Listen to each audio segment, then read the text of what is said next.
Hi అండి, welcome to crazy recipes. నేను మీ మాదిరిని. ఇవాళ మన టేస్టీ రెసిపీ ఏంటంటే ఒక్క నెల పాటు నిల్వ ఉండే స్నాక్స్.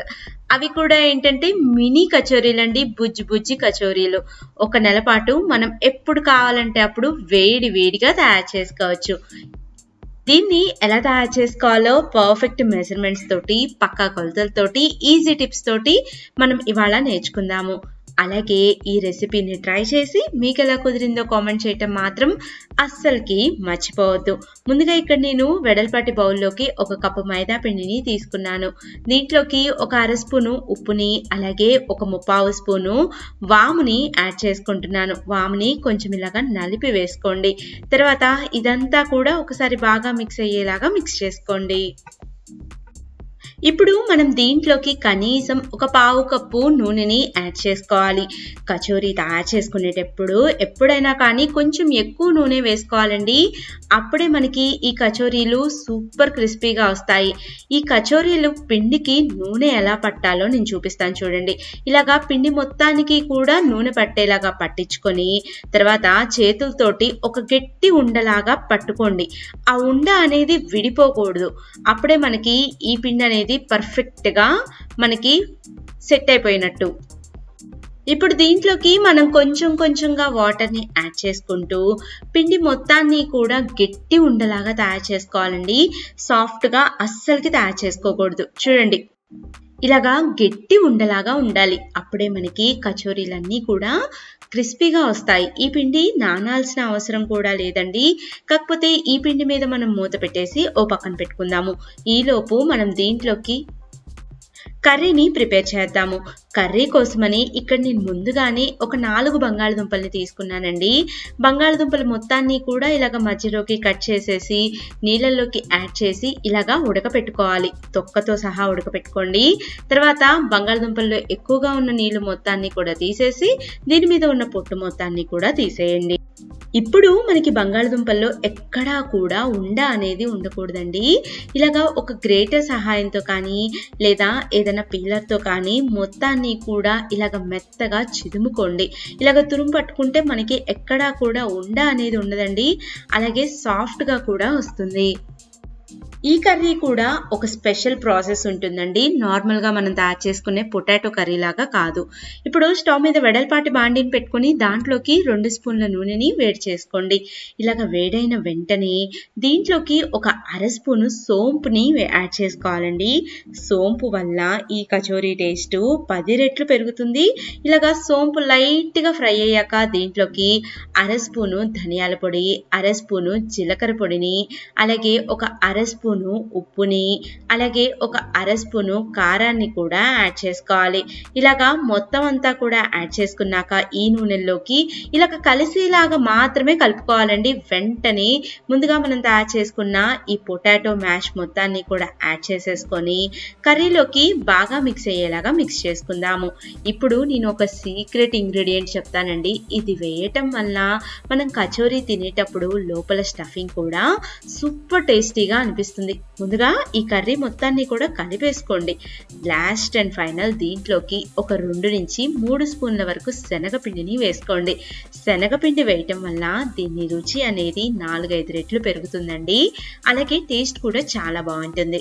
ఇలాగా మొత్తం అంతా కూడా బాగా కలిసేలాగా కలుపుకొని కొంచెం కర్రీ చల్లారేదాకా పక్కన పెట్టుకుందాము. ఇలాగా మనం కర్రీ చల్లారిన తర్వాత చిన్న చిన్న ఉండల్లాగా తయారు చేసుకుందామండి. ఎందుకంటే మనం కచోరీలకి ఉండల్ని కూడా చిన్నయే తయారు చేసుకుంటున్నాము. ఇలాగా మొత్తాన్ని కూడా ఒకటేసారి తయారు చేసుకొని పక్కన పెట్టుకుందాము. అప్పుడు మనం కచోరీలు చేసుకుంటానికి ఈజీగా అవుతుంది.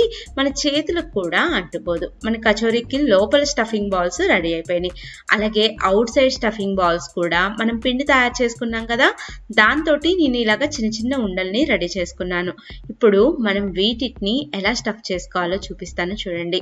మనం జస్ట్ అప్పడాల పీట మీద ఇలాగా మరీ పలుచగా కాకుండా అలానే మరీ మందంగా కాకుండా ఇలాగ చిన్న ప్యాటీ లాగా ఒత్తుకోండి. దీని మధ్యలోకి ఇలాగ మనం కచోరీ బాల్ని పెట్టి నేను వీడియోలో చూపిస్తున్నాను చూడండి. స్టఫింగ్ అనేది ఎక్కడా బయటికి రాకుండా ఇలాగ ఫోల్డ్ చేసుకోవాలి. మధ్యలోకి ఇలాగ ప్రెస్ చేసేసి పక్కన పెట్టుకుందాం. ఇంకొకటి నెమ్మదిగా చూపిస్తున్నాను చూడండి. ఇలాగా మనం ప్యాటీని ఒత్తుకోవాలి. దాని మధ్యలో స్టఫింగ్ బాల్ని పెట్టుకోవాలి. ఒకదాని మీద నుంచి ఇంకొక దాని మీదకి మనం ఈ కచోరీల్ని ఫోల్డ్ చేసుకోవాలి.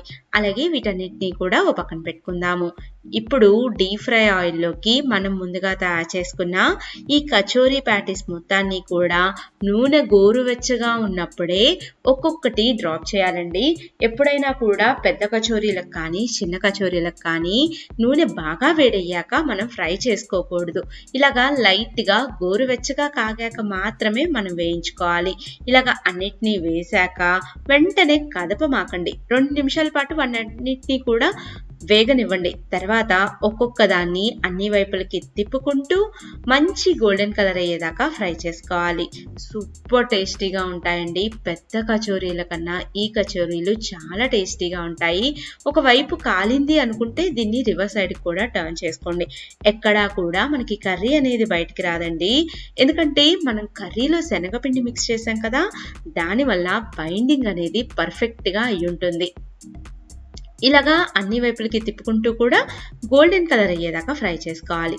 తర్వాత దీంట్లో ఎక్స్ట్రాగా ఉన్న నూనె మొత్తాన్ని కూడా తీసేసి కచోరీల్ని సర్వ్ చేసేసుకుందాము. నేను ముందుగా మీకు ఒక పాయింట్ చెప్పాను కదా, ఏంటంటే ఈ కచోరీలు మనకి నెల రోజుల పాటు నిల్వ ఉంటాయండి. ఆ నిల్వ ఉంచుకునే ప్రాసెస్ ఏదో కూడా నేను చెప్తాను చూడండి. అలాగే ఈ కచోరీల్లోకి మనం టమోటా కచప్ పెట్టుకొని తింటే సరిపోతుంది.